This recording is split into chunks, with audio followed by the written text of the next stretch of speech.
Hello everyone, welcome to KD academy. Like, share and subscribe कीजिए और press the bell icon. नमस्ते students, welcome back to KD academy. આજે આપણે વાત કરશી chapter number 5 થીગડું। ટૂંકી વાર્તા છે, નવલિકા છે, સુરેશ જોશી દ્વારા લખાયેલ છે। તો આપણે સૌપ્રથમ પહેલા ઇન્ટ્રોડક્શન ચાલુ કરશી, પછી પાઠ આગળ છે એ સમજશી। જો તમે અમારી ચેનલ ઉપર નવા હો તો જરૂરથી સબસ્ક્રાઇબ કરજો। આપણે આગળ શરૂ કરીએ। સુરેશ હરિપ્રસાદ જોશી કવિ, વાર્તાકાર, નવલકથાકાર, નિબંધકાર, સંપાદક, અનુવાદક હતા। તેમનો જન્મ બારડોલી તાલુકાના વાલોડ ગામે મસ વિશ્વવિદ્યાલયમાં ગુજરાતી વિષયના અધ્યાપક અને વિભાગીય વડા તરીકે એમણે કામ કરેલું હતું। સ્વાતંત્ર્યોત્તર ગુજરાતી સાહિત્યમાં આધુનિકવાદને પ્રભાવક બનાવનાર પ્રમુખ પ્રયોગશીલ સર્જક ક્ષિતિજ, ઉહાપોહ, એતલ વગેરે સામાયિકોના તંત્રી હતા। ગૃહ પ્રવેશ, બીજી થોડી, અપીચ, ન તત્ર સૂર્યો ભાતિ, એકદા નેમશી રાણીએ વગેરે તેમના વાર્તા સંગ્રહો છે। છિન્નપત્ર અને મરણોત્તર તેમની પ્રયોગાત્મક નવલકથાઓ છે। ઉપજાતિ, પ્રત્યંચા, ઇતરા, તથાપિ વગેરે તેમના કાવ્ય સંગ્રહો છે। કિંચિત, કથોપકથન, અરણ્ય રુદન, ચિંતયામિ મનસા, અષ્ટમોધ્યાય વગેરે તેમના લાક્ષણિક વિવેચન સંગ્રહો છે। જનાંતિકે ઇદમ સર્વમ અહોબત કિમ આશ્ચર્યમ અને ઇતિ મે મતિ વગેરે એમના લલિત નિબંધો છે। પરંપરાગત વાર્તાઓ કરતા નિરાળી શૈલીમાં લખાયેલી આ વાર્તામાં લેખકે વિધુર વાર્તા નાયક વૃદ્ધ પ્રભાશંકરના વર્તમાન અને ભૂતકાળના જીવન પ્રસંગોના તાણા વાણા કલાત્મક રીતે પૂછ્યા છે। અહીંયા એક વૃદ્ધ પુરુષ તરીકે પ્રભાશંકર પાત્ર તરીકે લીધેલા છે, જેમણે પ્રેઝન્ટ અને પાસ્ટ એ બંનેના જે લાઈફની અંદર એક્સપિરિયન્સ થયેલા હોય તેનું બહુ સરસ રીતે છે એ આલેખન કરેલું છે।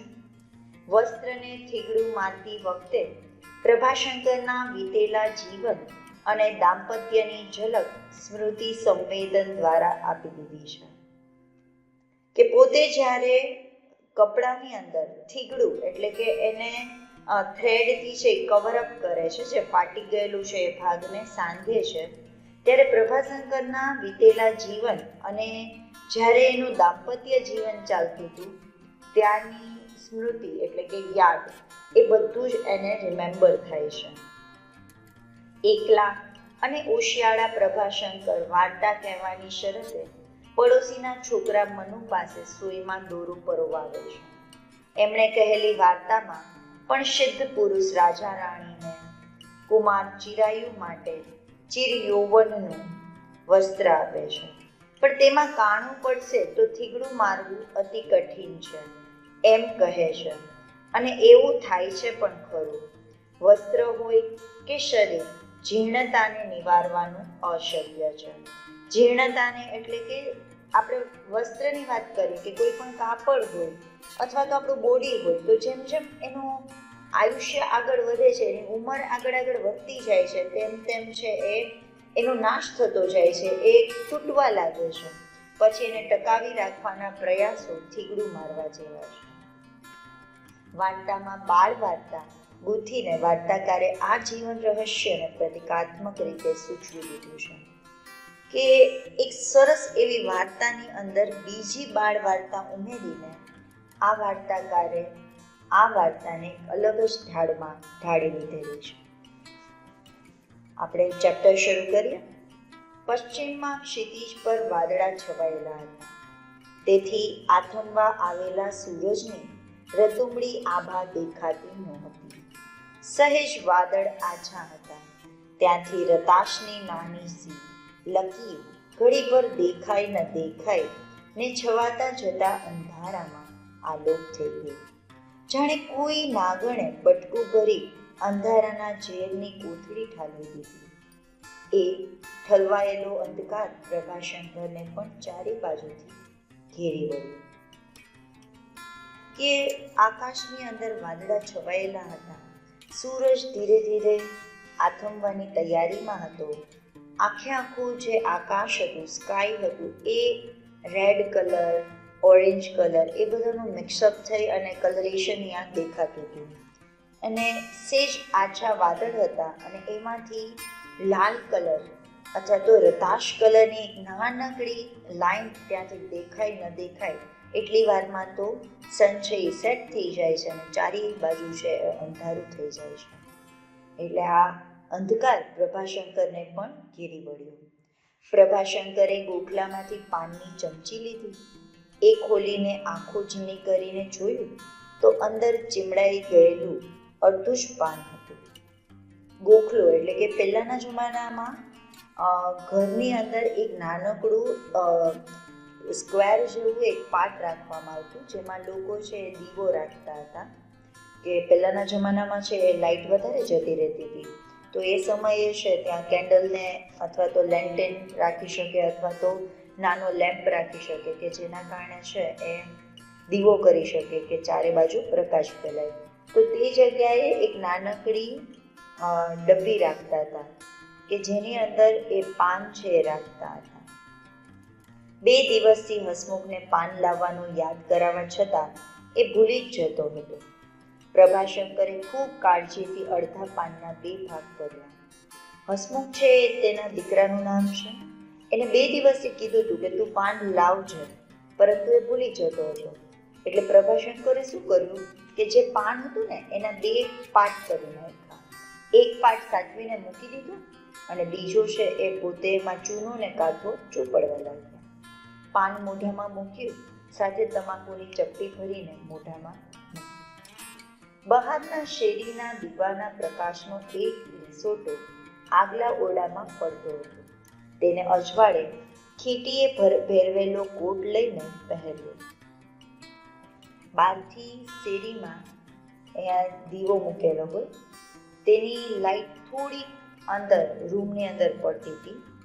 એના જ અજવાળા પર એની જ લાઈટમાં એક ખીટી એટલે કે આપણે જેને હેંગ કરી શકીએ એવી વસ્તુ છે, ત્યાં કોટ લગાડેલો હતો. એ કોટ એમણે ત્યાંથી લઈ લીધો, ઉપર ટોપી મૂકી, ઘૂંટડો પાણી પીને જ બહાર નીકળવાની એમની ટેવ હતી કે ઘરની બહાર જ્યારે પણ નીકળે ત્યારે એક જ શેપ પાણી છે એ પી લીધું. પાર્વતી ડોશી જીવતા હતા ત્યાં સુધી તો બહાર જવાનો વખત થાય કે તરત પાણીનો પ્યાલો લઈને હાજર રહેતા. હવે પ્રભાશંકરના વાઈફનું નામ છે પાર્વતી. પાર્વતી ડોશી કહે છે કે એ જ્યારે જીવતા હતા ત્યારે તો એ પોતે જ પાણીનો ગ્લાસ લઈ, પ્યાલો એટલે કે ગ્લાસ લઈને હાજર રહેતા. એવી નાની નાની ઘણી વસ્તુ આ છેલ્લા 1 વર્ષથી એમને જાતે જ કરી લેવી પડતી. એટલે કે છેલ્લા 1 વર્ષથી પાર્વતી ડોશી જીવતા ન હતા, તેથી એ વસ્તુઓ પણ પ્રભાશંકરે જાતે જ કરવી પડતી. પાણી માટે પ્રભાશંકર પાણીયારા પાસે ગયા ને ઘૂંટડો ગળે ઉતારીને પાછા વળતા હતા ત્યાં એકાએક જાણે કોઈએ પાછળથી એમના કોટની બાઈ ચાલીને એમને સ્ટેન્ડ હોય તો એને પાણીયારું કહેવાય, તો એ બસ પાણીયારા પાસે ગયા અને જે એક શીપ એણે પીધું હતું એ પોતે ગળેથી નીચે ઉતારતા જ હતા. તેવામાં પાછળથી જાણે કોઈએ કોટની બાઈ ચાલીને એમને રોક્યા હોય ને એવું એમને ફીલ થયું. એટલે એમનાથી એકાએક પૂછાઈ ગયું પ્રભાશંકરથી, શું છે હસમુખની માં? કારણ કે પહેલાના જમાનામાં છે એ હસબન્ડ અને વાઈફ એકબીજાના નામથી નહોતા બોલાવતા. એટલે એણે કીધું કે બોલને, શું છે હસમુખની માં? નિસ્તબ્ધ અંધકારમાં એ પ્રશ્ન રઝળતો રહી ગયો. પ્રભાશંકર આંખ ઝીણી કરીને અંધકારમાં ટાંકી રહ્યા. તપખીરના સડાકો લઈને સહેજ ખોખારો ખાઈને મકું છે કહીને પાર્વતી ડોશીને વાત કરવાની ટેવ હતી. હવે આ જે પ્રશ્ન હતો કે શું છે હસમુખની માં, એ પ્રશ્ન અંધકારની અંદર એમ પ્રશ્ન છે એ સંભાળતો રહ્યો. કોઈ જવાબ દેવાવાળું હતું નહીં. પ્રભાશંકરની આંખ છે એ ઝીણી થવા લાગી અને એ અંધકારમાં છે એ જોવાનો પ્રયત્ન કરવા લાગ્યા. તપખીર એટલે કે જે ચીકણી અથવા તો બજર જેને કહીએ છીએ, જે પહેલાંના જમાનામાં છે, જે મોટી ઉંમરની સ્ત્રીઓ હોય તે બજર અથવા તો ચીકણીનો ઉપયોગ કરતા હતા, એની વાત કરે છે. કે પોતે છે એ મોઢામાં બજર કે ચીકણી રાખતા હતા અને ખોખારો ખાતા હતા. અને પછી મકુ છે એનો મતલબ થાય આવું છું એમ કહી અને પાર્વતી ડોશીને વાત કરવાની થાકી જતી. મોટા દીકરા મણિશંકરના મૃત્યુ પછી પ્રભાશંકર ઘણીવાર અન્યમનસ્ક બની જતા હતા. એટલે મોટો દીકરો છે મણિશંકર, એની પણ ડેથ થઈ ગઈ હોય છે. એના કારણે પ્રભાશંકરને ઘણું દુઃખ થયું હોય છે. એટલે ઘણી વખત અન્યમનસ્ક એટલે એના ને એના વિચારમાં એ ખોવાઈ જતા હતા. ત્યારે ઘણું ખરું એમની બાંય ખેંચીને બોલાવવાની પાર્વતી ડોશીને ટેવ પડી ગઈ હતી. પ્રભાશંકરને યાદ આવ્યું, પરણ્યાને 2-1 વર્ષ થયા હશે ત્યારે તો એમના ડોસા ડોસી ઘરમાં હતા. કે જ્યારે એમના મેરેજ થયા ને ત્યારે 2 કે 1 જ વર્ષ થયા હશે. ઘરમાં વડીલ પણ હતા જ. એટલે પ્રભાશંકરના મમ્મી પપ્પા પણ ત્યારે જીવતા હતા. જમીને પ્રભાશંકર નોકરીએ જવાની તૈયારીમાં જ હતા. એમની ટેવ મુજબ ઘૂંટડો પાણી પીને રસોડાની બહાર નીકળવા જતા હતા.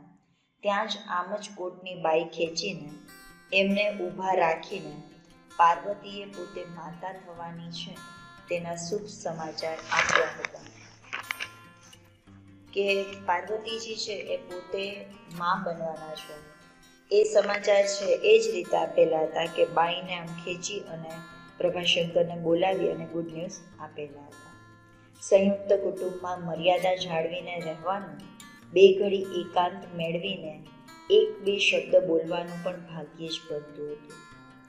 કે પહેલાં શું હતું, બધા જોઈન્ટ ફેમિલીમાં રહેતા, તેથી એકબીજાની લિમિટમાં રહેવાનું હતું, મર્યાદા જાળવવાની હતી, લોકોની રિસ્પેક્ટ રાખવાની હતી. આપણાથી મોટા હોય તો એને માન આપવું પડતું હતું. અને ક્યારેક જ્યારે એ લોકો ફ્રી થાય ત્યારે એકાંતમાં એકાદ શબ્દ જ ખાલી બોલવાનું થતું. રાતે મા બાપને ભાગવત સંભળાવીને પ્રભાશંકર સુવા જાય ત્યારે પાર્વતી પથારીને એક ખૂણે આખા દિવસના કામથી થાકેલી ઊંઘે ઘેરાતી આંખે માંડ જાગતી બેઠી હોય. કે આખા દિવસનું સતત કામ રહેતું, તેથી પાર્વતી છે એ થાકી જતા અને તે પણ છે એની આંખ પણ હવે ઘેરાવા લાગી હોય, એટલે કે સૂવાની તૈયારી જ હોય. અને માંડ જાગે બેસે ત્યાં તો પછી એને પ્રભાશંકર છે એ આવે ત્યાં. અને પ્રભાશંકરનો રોજનો ક્રમ હતો કે એના મમ્મી પપ્પાને ભાગવત છે એ સંભળાવે અને પછી જ પોતાના રૂમમાં જાય. આમે તે પ્રભાશંકર 4 શબ્દ બોલવાના હોય ત્યાં એક જ બોલીને કામ ચલાવી લે એવા માણસ. એટલે પ્રભાશંકરને બહુ બોલવાનું જોઈતું ન હતું, એટલે 4 શબ્દમાં પોતે એક જ શબ્દ બોલી અને પૂરું કરી આપતા. મરણ આવ્યું તે દિવસે પણ પાર્વતીએ આમ જ હાથ પકડીને રોકતા કહેલું, આજે ન જાઓ તો ન ચાલે. પણ પછી તરત જ પ્રભાશંકર નિત્ય નિયમમાં કશો ભંગ પડે તે સાખી લેતા નહીં. તે જાણીને વાત બદલી નાખીને કહેલું, ના એ તો મને અમથું જ જરા મનમાં એમ થયું, લો એક ઘૂંટડો પાણી પીને પછી જાઓ. પ્રભાશંકર એવા હતા કે એને રોજબરોજના જે કામ હોય એની અંદર ખલેલ પહોંચે એમાં બિલકુલ ચલાવી લેતા ન હતા. કે એને એ નહોતું ગમતું કે આજે હું મારું જે કામ છે એ મૂકીને હું બીજું કામ કરું. એટલે પાર્વતીને પણ ખબર જ હતી, એટલે ત્યારે એણે વાત બદલી નાખી અને એણે કીધું કે ના આ તો મને જરા એવું થયું એટલા માટે હું કહું છું, નહીંતર મારું કહેવાનું આવું હતું નહીં. આથી બારણાના આગળમાં કોણી આગળથી ફાટેલો કોટ ભેરવતા ઊભા રહી જઈને એકદમ એમનાથી પૂછાઈ ગયું, શું છે હસમુખની માં? પણ પેલો તપખીરનો સડાકો ને મકુજેનો ટહુકો સંભળાયા નહીં. એટલે પ્રભાશંકર એકલા જ બોલવા લાગ્યા, શું છે? કોટ ફાટ્યો છે એમ કહેવું છે ને? તે શું થીગડું મારું, પણ સોય દોરો ક્યાં છે? તો આ રીતે પ્રભાશંકર છે એ હજી પણ પૂરી અહીંયા નથી. પાર્વતી અત્યારે નથી, હસમુખની માં અત્યારે ત્યાં હાજર નથી. એટલે કહે છે કે કોટ ફાટ્યો છે એમ જ કહેવાનું થાય છે ને? હા ખબર છે, હું થીગડું મારું છું, પણ મને એ નથી ખબર કે સોય દોરો ક્યાં છે.